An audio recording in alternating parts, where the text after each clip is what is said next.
Hey guys, Jacqueline Fernandez here at the Alert Center. Thank you so much for joining us this afternoon. Did want to give you an update on this breaking news story that happened earlier. We sent out that push alert as a breaking news update about SNAP benefits. And so now I just kind of want to remind you what this means for you. So we do have a live reminder right now that the Trump administration will partially fund SNAP. And this is due to judges' decisions in this matter. We do have this story available for you on our website. That's firstalert6.com.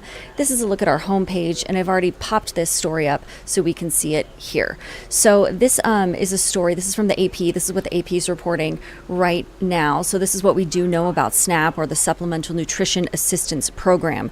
So we do know they're going to partially fund SNAP after a pair of judges' rulings required to keep the food aid program running. So the trouble is, though, at this point, there are kind of more questions than answers as to, how much money will beneficiaries receive. So we're still trying to figure that out. How quickly is this cash going to show up on your SNAP card, for example? That's another thing that is being discussed. And then the average monthly benefit, depending, of course, on where you live, is roughly about $190 per person. So that is something to take note of as well. Now, I'm going to head back over to our website for you as we continue to discuss this story. Again, you can get the details on this story and several others. That's firstalert6.com.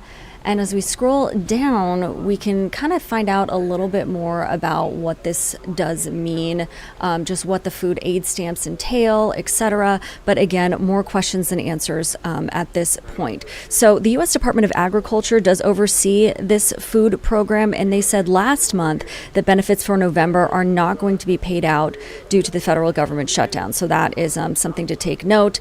And we have reported several stories about the scramble for food needs here in the Nebraska area and in the Iowa area as well here on First Alert 6. So clearly a lot of food banks are kind of struggling to get in more donations, etc., to make sure that every family is fed, especially in November as we anticipate Thanksgiving now after the Halloween weekend. So something to take note of here. Now, I do kind of want to switch gears here and discuss the weather a little bit. So it's looking just gorgeous out here in the metro. So let's take a live look from our Blackstone camera. Gosh, it's just so beautiful out there. And that is something that I will take. I will take the sunshine. I don't know about you. I guess I'll tolerate the cold. It is a bit colder than what I'm used to. I just got back from vacation in New Orleans. Gorgeous weather out there. But let's see what we have in store for us today. So according to meteorologist Jarrett Lansford, sunny early today, clouds increasing as we head deeper into the afternoon, a high of 63. Today, mostly cloudy out there. Tonight, rather, with a low of 44.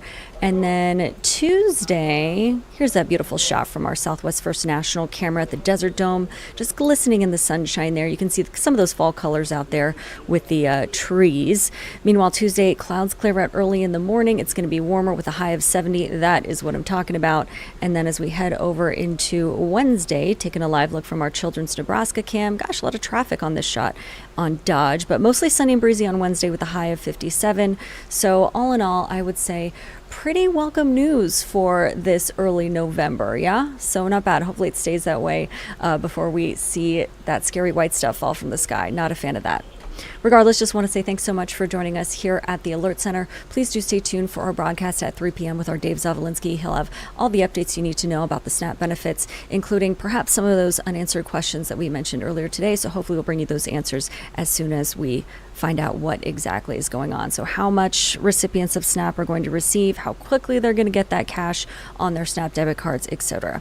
In the meantime, again, thank you so much for joining me. I'm Jacqueline Fernandez, and we'll see you around 3.